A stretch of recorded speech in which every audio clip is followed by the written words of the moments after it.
સ્થાનિક સ્વરાજના જંગને લઈને શાંતિપૂર્ણ માહોલમાં મતદાન જૂનાગઢ મહાનગરપાલિકા તેમજ 68 પાલિકા અને 3 તાલુકા પંચાયત માટે સાંજે 6 વાગ્યા સુધી ચાલશે મતદાન। ઝી 24 કલાક પર વહેલી સવારથી જુઓ સ્થાનિક સ્વરાજનો સંગ્રામ લાઈવ।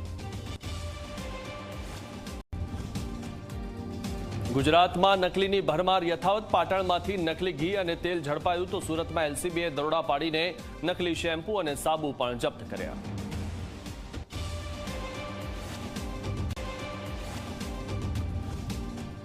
કુંભ પ્રવાસના વિવાદમાં મેયરને બચાવવા ઉતરેલા દિનેશ બાંભણિયા પર ખુદ મેયરે જ કર્યા પ્રહાર।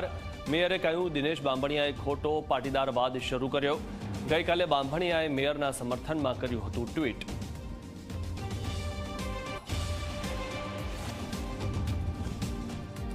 અમદાવાદના એલિસબ્રિજના ધારાસભ્ય અમિત શાહે ચંડોળા તળાવ નજીક ગેરકાયદે વસવાટ વધ્યા હોવાનો લગાવ્યો આરોપ। ઝી 24 કલાકે રિયાલિટી ચેક કરતા લેન્ડ માફિયાઓ તળાવનું પુરાણ કરતા હોવાનો થયો ઘટસ્ફોટ।